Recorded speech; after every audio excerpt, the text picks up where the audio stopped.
It's Joe, your faithful host and co-founder of Command Control Power, the longest-running Apple consulting podcast. In case you missed our birthday, we just celebrated our 10th anniversary this summer.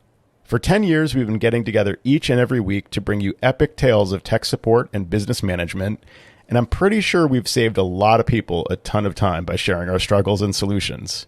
Starting now, we're shifting our focus to the Patreon community. That means the newest shows will be posted primarily on Patreon. How do you get the latest episodes? Visit commandcontrolpower.com and click on support. Pledge monthly, and you can instantly subscribe to the weekly patron-only episodes right in your favorite podcast app. If you already support us on Patreon, log in there to get your special link and subscribe to the patron-only show so you don't miss anything. Here on the public show, we'll be featuring classic episodes hand-selected for you from our catalog of over 500 episodes, along with occasional new episodes too. And remember, we're regularly releasing new content on Patreon, where you can join our community of supporters starting at just $15 per month, giving you access to the freshest content. We feature dozens of exclusive shows on Patreon where we speak a little more freely about how we make business decisions, navigate client relationships, manage our employees, and sometimes deal with mistakes and difficulties too. Plus, as a patron, you receive access to our entire back catalog where you can revisit classic episodes and learn from colleagues we've interviewed who've shared their own best practices. Visit commandcontrolpower.com and click support to pledge monthly on Patreon. We'd really appreciate your support, and we're confident your business will benefit from the wisdom of the community we've gathered there. Thanks for listening, and we hope you enjoy this episode of Command Control Power. We're very pleased this week to be joined by a new guest, Justin Maxwell, founder of Smith.ai. Justin, welcome to Command Control Power. Thank you. Hello to you as well.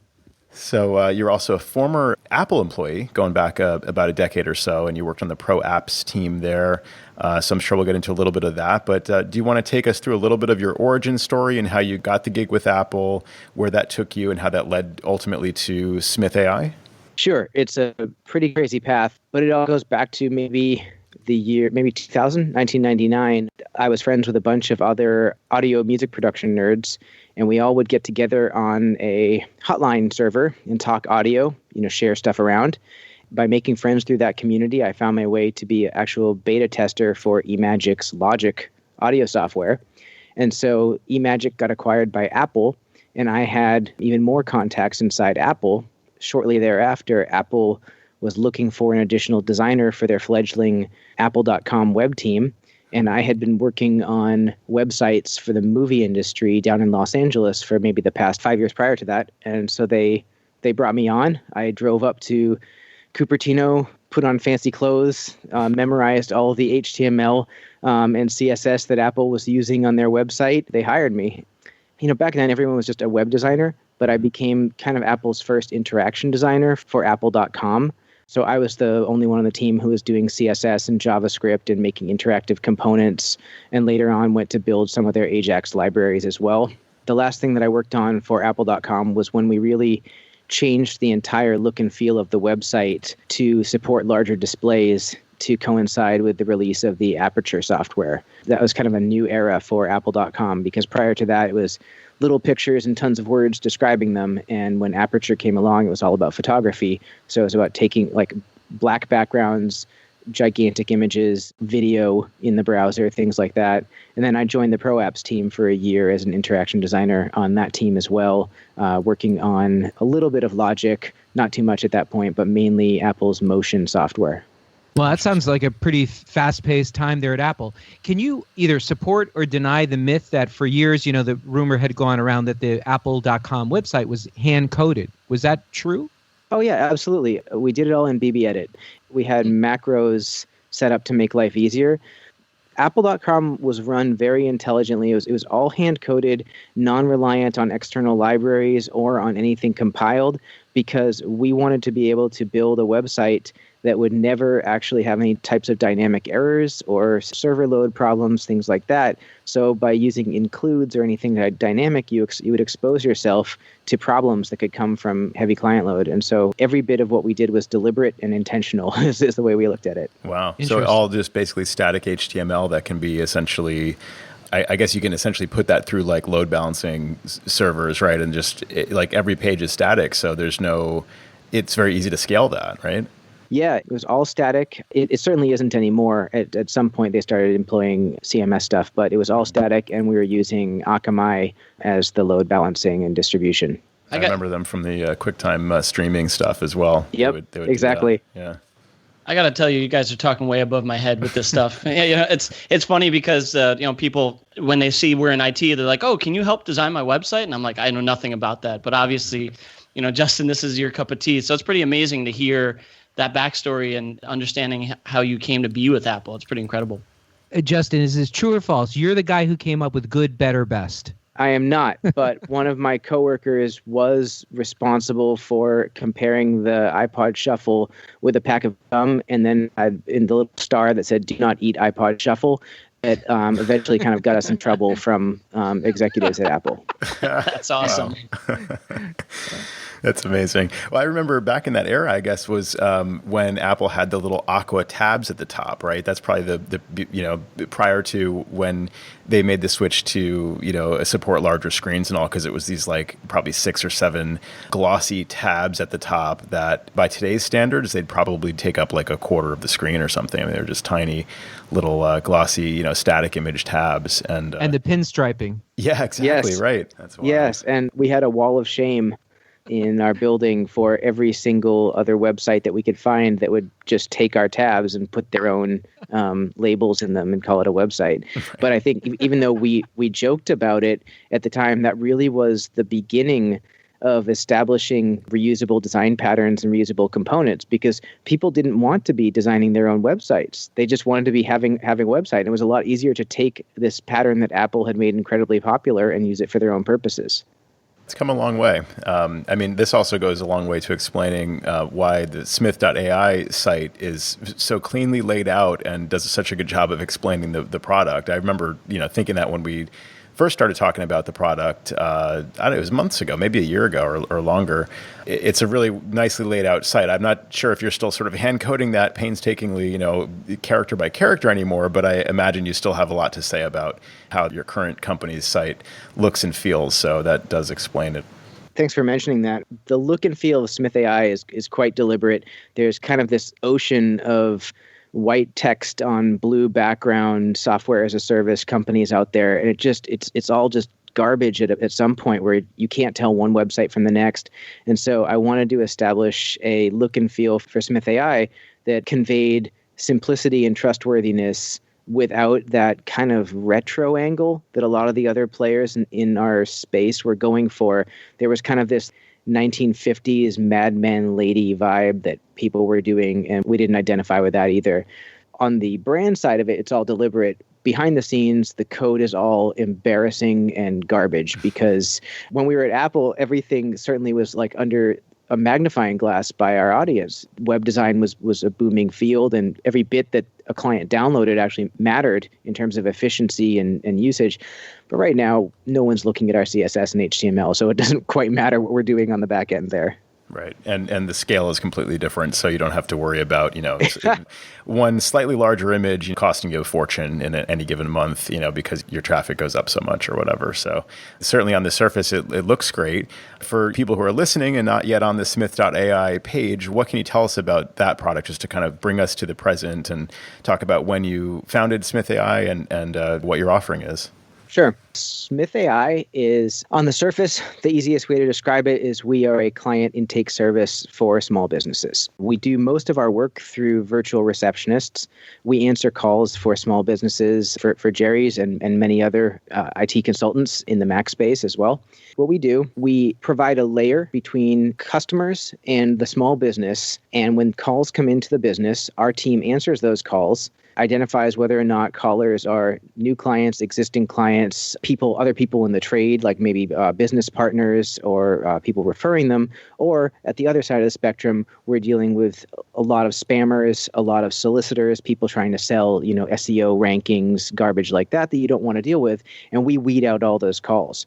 So at the end of this funnel, we are providing for the small business highly qualified clients usually going through a few levels of qualification, getting down information about the job when they're looking to have the work done. So by the time we provide the summary to the business we represent, the client that we're representing knows exactly what to do and how to act on that information. And oftentimes we're even scheduling appointments or taking deposits from those clients as well. Justin, what brought about the idea in your head to say, this is a service I think I want to provide, and there's a need for this for businesses like mine? Because I got to tell you, Jerry has introduced it to us a couple times and said how great it is. And it seems like something I need to introduce into my business for a number of reasons. But on your end, what brought about the idea to say, this is something I want to offer to businesses out there? Basically, Aaron and I had been working together on and off as friends for 10 years, and we both had a passion for helping out small business. The world really changed for me when I went to go work for Mint.com. So I was Mint.com's first UX hire and then became their mobile PM. That was really satisfying in helping the everyday consumer. But when Intuit acquired us, I really began to see that small business was the foundation of the U.S. economy. And so realizing yes, Mint and personal finance was this tiny, tiny slice of the big pie. And the big pie is really QuickBooks and providing tools for small businesses to do things effectively and efficiently. But most of those small businesses are actually 1 to 2 person companies, and that the proprietors of these businesses are doing, let's say, for example, that someone like Jerry is amazing at what he does as a core competency in his business, but at the same time he's doing marketing, he's answering his phones, he's answering his emails. There's this extremely long list of things that aren't really best served by the time and effort of the specialist. So I started realizing that is a huge opportunity to get into that space and help small businesses become even more successful by addressing some of those pain points. So when Aaron and I decided to start the company, we thought originally, we want to help out with communications. Look at all these people who are communicating through chat. And we'll get to that, because chat's still very important to us. It turned out that even though we thought a lot of these small businesses were having trouble with chat, they weren't. They were just still having trouble with operating their own phones and doing intake around their phones. We found this out by just following around 10 small businesses back in the summer of 2015, everyone from realtors to shed builders to painters to IT consultants. One of the first people that we ever worked with was Andrew Peters of Wondermint, and just understanding the pain points of these businesses and realizing, yes, they get a lot of emails and they also get a lot of chats or Facebook Messenger requests, but the highest intention customers are the ones that are calling. And so when someone calls, they're ready to drop a commitment with the business. And if you can't help that client out at that exact moment, they're going to go on to the next person on the list or the next AdWords advertiser. So we thought, all right, we're going to address that, because quite simply, we thought it was one of the easiest solutions. Number one, we can find people to answer phones. And number two, we can build the technology for a system to route the calls, triage them, and send them to different receptionists on our team. So we built a company that was unlike any other answering service out there, because all the other answering services were these actual brick and mortar buildings where they'd use traditional phone switching systems, and they'd put people down at desks with cubicles and sound absorption and all sorts of things and headsets. And instead, we built on top of Twilio voice over IP technology, a distributed virtual receptionist solution that allows amazing people to work from home across the country, answering phones for us as a distributed team. And so through that, just that initial seed of saying, we'll answer the calls for you, we started realizing, all right, not only do they want messages being taken, but they want qualification, they want appointments, they want live transfers, and so on. And the business has just grown out of our customers telling us what they need from this service over time. Wow. It's such a good point about not only, small business being the backbone of the U.S. economy, but also just identifying the fact that it all starts with a phone call so often. I mean, even to this day, with everything that happens online, I realized once a couple of years ago that it's all about the phone call. Our call to action is call us, call our phone. We can make the best pitch for what our service offering is by phone. We can qualify you as a client and make sure we're a good fit by phone. It all starts with a phone call. So at some point we realized the website really is about a brief overview, but essentially just directing people to call us, and that's where it all starts. So for you to get in there and provide that answering service, something that's obviously beyond just a basic answering service, is such an insightful move to make.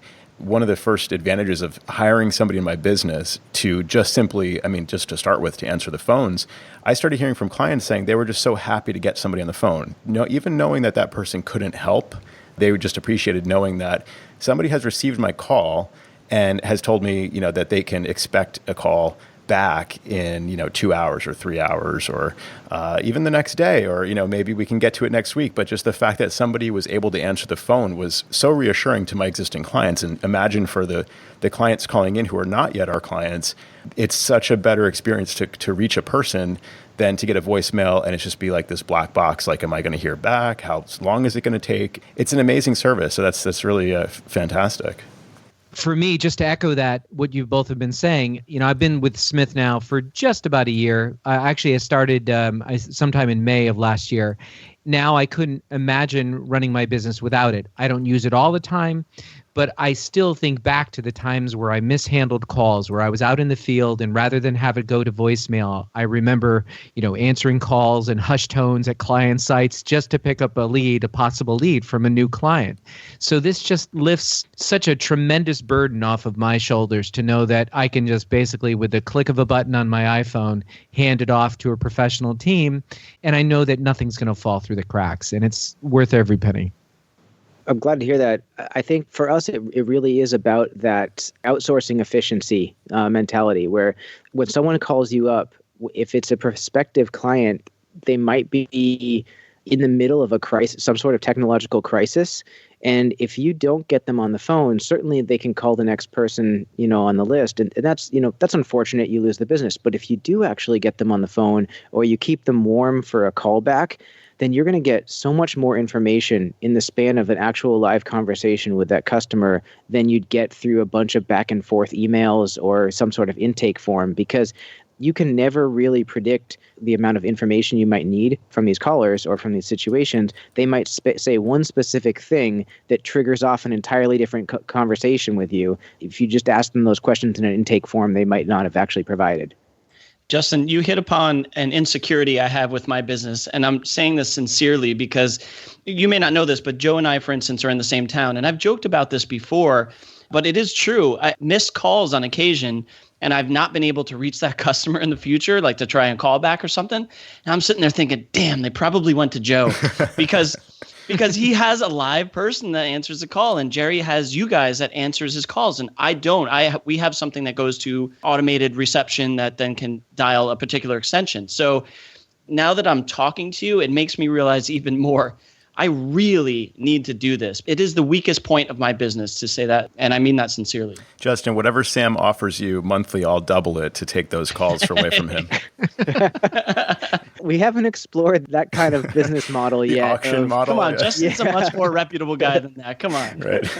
We'll consider that and let you know, though. That's a really interesting idea of actually saying that's more the Yelp-like model of when someone actually requests a quote from a business, they farm it out to 3 other businesses. Exactly. I've had those conversations with Yelp where they say, look at this competitor that shows up over here. It'd be a shame if these clients found them because their ad shows on your page. Wow, that's really icky sounding, what a pitch, In addition to the basic answering service, and obviously the services that go beyond the basic service, which is all included in your offering, it's scheduling, qualifying leads, those kinds of things. How has this business evolved, since the beginning? I mean, were you offering all those services from day one, or how has it grown over the years?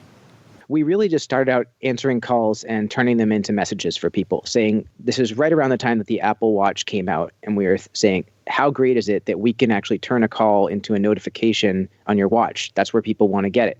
And certainly that was the first step, transcribing that and turning that into a notification that someone can get when they're on the go, when they're in court, when they're helping out a client.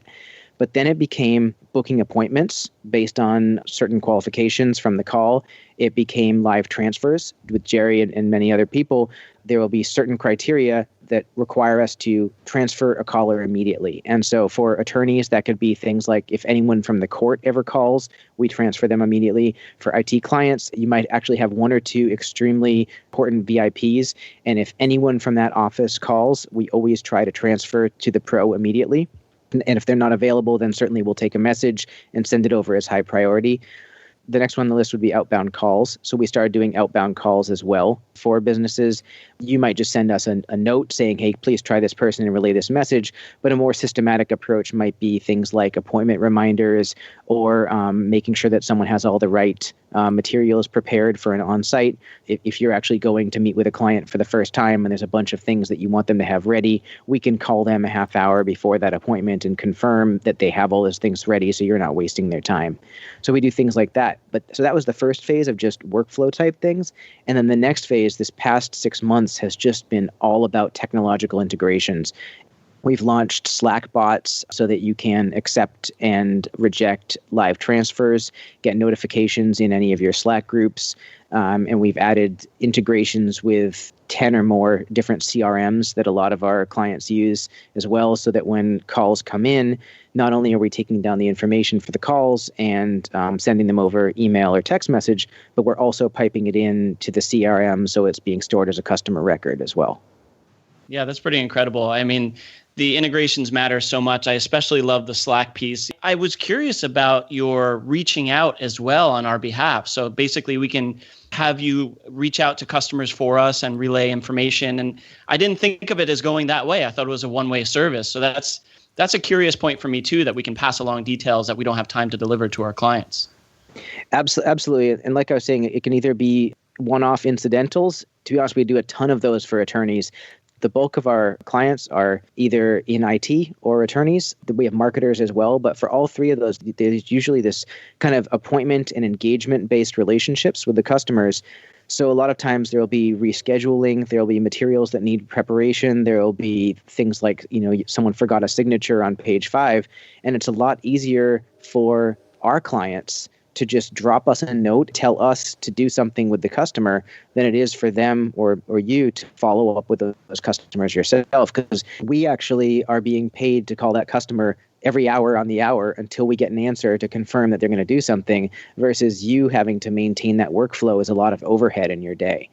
I think that's what impressed me the most about working with Smith is your onboarding process was very easy to ramp up with the service and get going. But the interesting thing was that it was customizable as I went along. So if I found I needed something, or I found that a call needed to be handled a different way, or a service I needed to add, I was able to do that. So I think anybody who's listening who might be a little bit reticent because they're thinking, well, I don't really know exactly how I should do it. Well, that's okay. You can just get started and you can sort of build it as you go. And one of the nice things about your service too, there's no big buy-in. So you can start with a very affordable plan and just see where the need for Smith takes you. So there's no big financial commitment you need to make. And that was appealing to me as well as a small business. We all need to remain competitive. And I think one of the dangers, running a small business is you have all these wonderful services that are available to you, some to help you run your business and some to help you just simply, manage your clients. And we want to kind of buy everything all at once. You got to be careful with your money. And so I found that it was just a very affordable and financially appealing offering. Thank you for saying that. I'm glad it's been working out for you. I think the trainability is really in the DNA of our company. So there's an AI component to what we're doing. And you'll see more of that surface as we grow and as technology matures. Really, everyone out there in the virtual receptionist space was working off of scripts. We know this because we get a lot of clients switching from other services, and they'll just say, okay, well, here's the script I was using over at so-and-so. And our system doesn't work that way. I mean, it's not great for customers because it means that if someone goes, quote, off script, then the receptionist gets really confused. But we've built an internal system that uses machine learning to help the receptionists make the right decisions over the course of the call and provide the right answers. And so that it helps them be extremely efficient, and it helps them stay in the flow of an actual conversation with a caller versus just reading things back to them.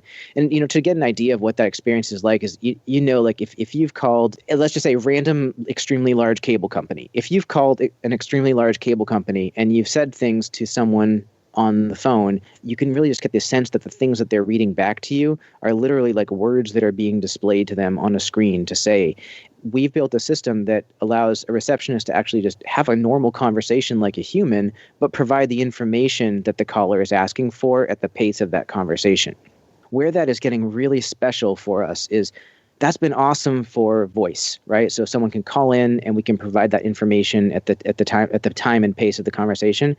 But as we see technology move more to conversational interfaces like chat, like Facebook Messenger, these widgets that we see people putting on our websites, we're now able to use that same technology that we've built on our back end and for specific verticals like IT and attorneys, start making headway into providing this initial layer of intake on websites that isn't just like leave a message for MacWorks or anything like that. It's actually like, can probably get them through an appointment scheduling, can probably answer some rudimentary questions, or if it reaches a point where it can't answer that question, we can get them on the phone with a receptionist right there.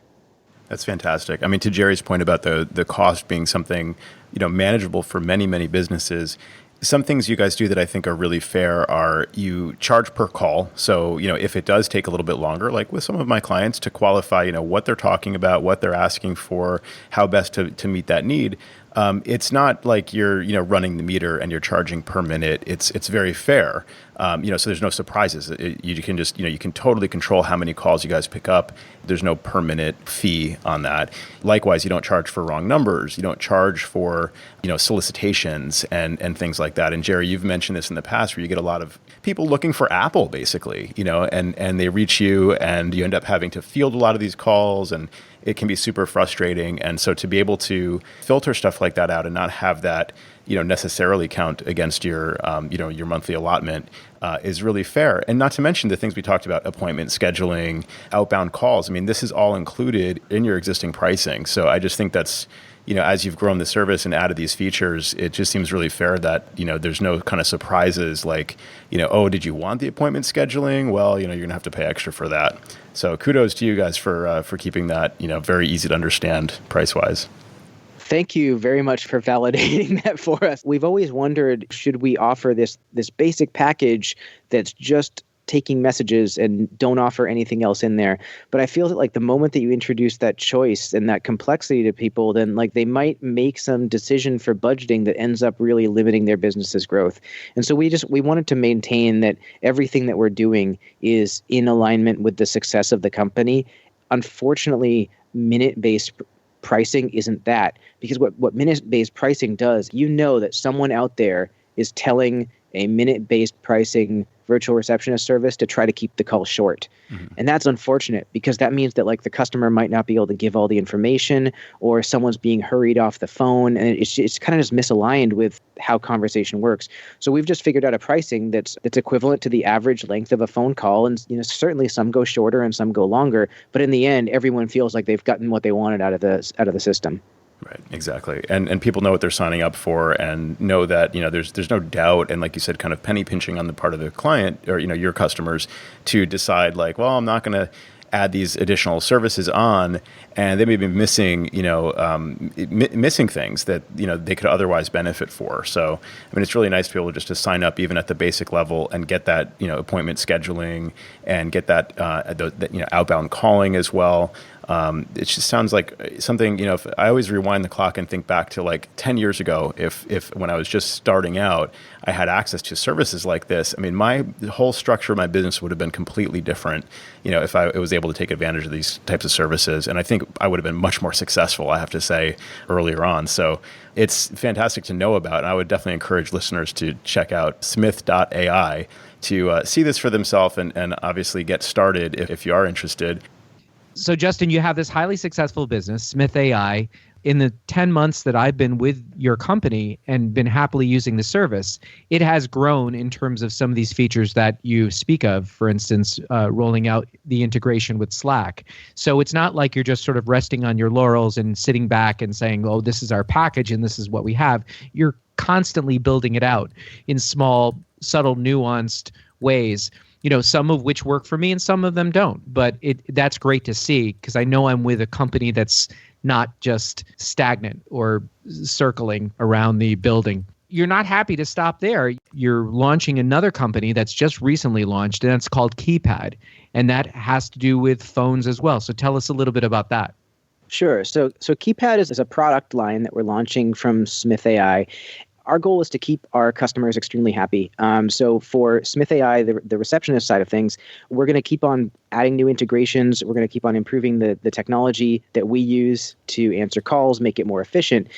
Over the past 2 years, we've seen a few patterns emerge. And the first is that I'd say easily, 75, 80% of our clients are using some sort of intermediary between the customer and us to get those phone calls to us, because people, they like this idea of phone number portability. They like the idea of call recording, being able to route calls on a phone tree, things like that. And so we started seeing everything from RingCentral to Grasshopper to DialPad to 8x8. A lot of these VoIP systems would be inserted between the customer and us. So someone would call a number and that number would forward to us. It would actually just add about 200, 300 milliseconds of latency to phone calls. So we start saying, look, if everyone's using these services, why don't we try to take the same approach that we did to virtual receptionists with a phone routing system, a cloud phone system? So we're not going to offer this ridiculously complex system with hardware devices that can go into your office or anything like that. We're just going to take care of the essentials that all of our customers were using, which are basically call routing, forwarding, recording, and most importantly, for a lot of these businesses, are analytics, like knowing when those calls are coming in, who's calling, and how long the calls are taking. So we've built a very simple to use service that's just like Smith.ai, much more affordable than the competition out there. And we have that in beta right now, and people can sign up for it at keypad.smith.ai. Just to give you an example, I'm using RingCentral. That's also the VoIP service that Joe uses. Mm-hmm. And I've integrated RingCentral with Smith.ai, and it works very nicely. But you are absolutely correct. When calls are ringing in, first they got to go to RingCentral, and then they go over to Smith. So there is a little bit of a delay, and there is a little bit of not necessarily latency when they're communicating back and forth, but there is that other party that's being introduced. So you're saying, let's just take this and roll it all into one. Now, in as much as that, the way our phone systems work in our business, and not speaking for Joe, but I know just like looking at myself, I think there's a lot of weight or a lot of gravitas with people's trusted phone system. I'd love to hear you talk about that a little bit more. Sure. The same approach that we have with positioning Smith.ai applies to this. We see kind of two distinct populations. The first are people who aren't doing anything right now.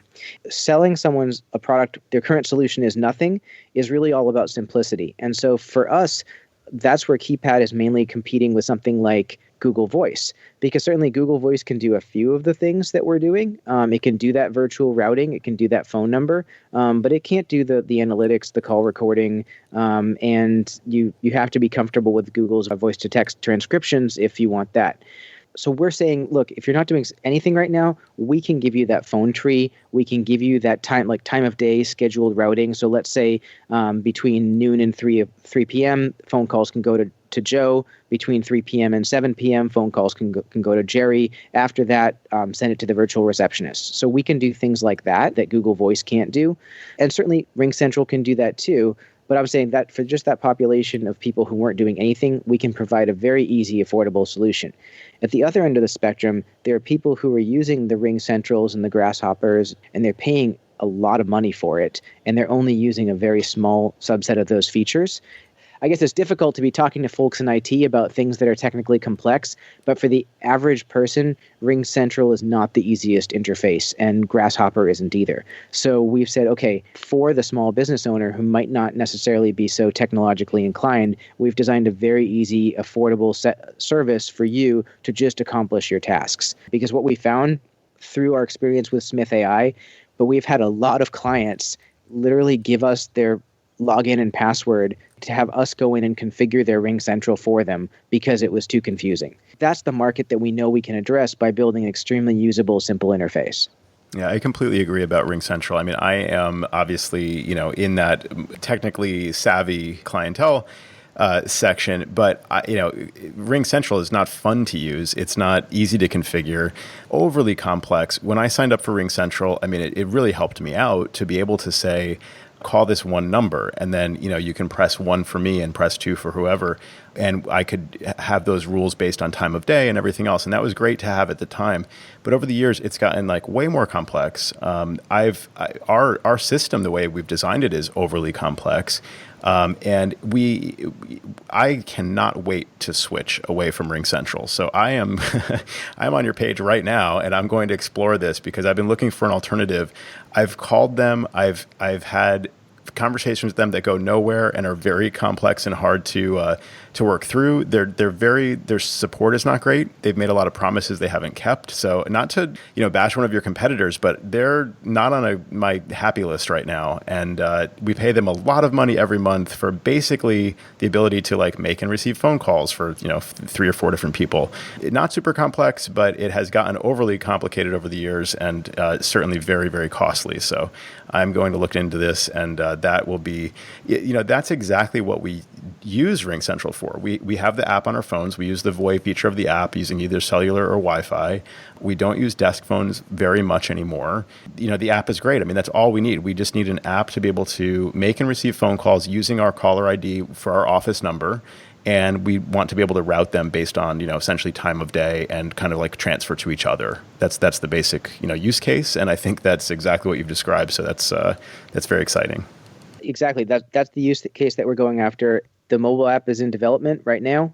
We have a mobile web version which runs on the phones right now, but we'll have a nicer one in the near future. And we think that one of the interesting things that we can actually bring to the system is both products, the virtual receptionist answering service and this routing service, Keypad, work independently, but we can provide something pretty magical for a lot of businesses where, based on rules or criteria that you set up, some calls could go to a virtual receptionist service or some calls could go directly to you.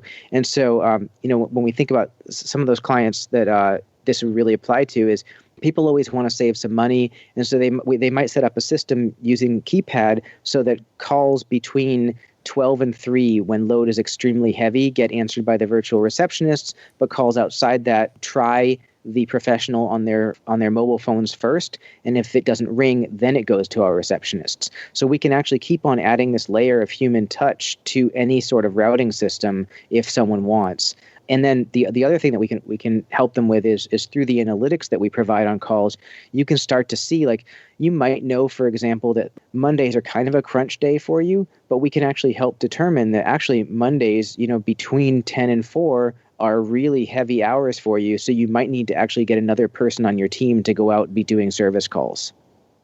Justin, as you're talking, I'm just thinking too, as an offering, as IT professionals, we could set up a VIP tier where people, for an extra buy-in to our managed services, can get a VIP treatment, and you can set that up with Keypad and with Smith.ai so that you have the ability to sell a higher tier of service. And maybe those calls could go directly to you, and maybe they could be answered by the virtual receptionist in a way that a normal client wouldn't get treatment. So they could be answered as a VIP call because you know that the call coming in is from this person who's paid for this higher tier of service. You are absolutely right. That's based off of our experience with Smith.ai as well, where we learned a lot of the businesses we were representing were creating VIP lists and saying, when this person calls in, I want them to actually bypass your receptionist and ring me directly. So we thought, all right, how can we mirror that in this product as well? And it's exactly as you described. Let's just say the regular clients might just get the phone tree, but you can VIP list certain numbers, and those numbers would go straight to our virtual receptionists, straight to your cell phone, straight to your assistant's cell phones, whatever you provide. And we can actually create either sequential or round robin style dialing. So we could just try a whole sequence of numbers that you want before actually falling back on the virtual receptionist team. That's fantastic. Yeah, that use case that Jerry described is exactly what I'd like for a certain level of service that we offer to clients, and can't necessarily answer every call, but we can certainly say, for the clients that are at that tier, we can make every effort to have a live person answer the call. So it's fantastic to think that can be integrated so well, between the two service offerings that you have. So I just signed up as we're talking. I just signed up for the beta on keypad.smith.ai. So Very cool. So is there anything else on the horizon for you, Justin, that you want to share with our listeners? We're just extremely excited about Keypad and about the continued integrations we've been doing with Smith.ai. And then I'd say in the near future, look out for what we're going to be doing in the chat space, because we're trying to bring the same type of personal attention that we're bringing to phone calls to websites, Facebook Messenger, et cetera, for a lot of these businesses. Phone calls and in dealing with your clients, it's just a fundamental component of any business. There's these large monolithic companies or seemingly monolithic companies like RingCentral where you really can't get somebody on the phone or get the service you need because the phone help is outsourced to the Philippines and you have to really work hard to get a level 2 technician. And it's really nice that we can deal with somebody like Justin here and his companies. There's a very high trust level. We're not working with a company that's working out of somebody's garage. We've got a level of trust here already established, and it's nice to be able to work with people that are very accessible and companies that are accessible. That was something that we learned with our first receptionist hire, is that the location and the cultural context of the people answering the phone is extremely important to your clients when they call in. When things are anonymized behind screens, it can be different. It can be a different experience, right? But even then, customers, they've been trained to be skeptical of, support teams on Zendesk tickets. But when you call someone up, let's say, for example, that one of your customers is calling you, they expect the person who's answering the phone to probably be in the same time zone and be familiar with your business and be familiar with the types of things that they might be talking about in their day. And so we've really found that hiring people from the same locations as our businesses has been critical to their growth. We've even found out that many of our receptionists are answering calls for businesses they're familiar with in their own cities or areas, which has allowed us to be able to represent those businesses a lot more authentically when we take their calls. It's fantastic. I think it's very exciting, and it's great to know that you're out there offering these fantastic services for small businesses, specifically consultancies like many of our listeners. So listeners, check it out. Go to Smith.ai and you can check out the core product and the new product, Keypad.Smith.ai, to find out more there and sign up for the waiting list like I just did. Thank you once again, Justin Maxwell, founder of Smith.ai, for joining us on Command Control Power. Thanks again. Thank you so much for having me.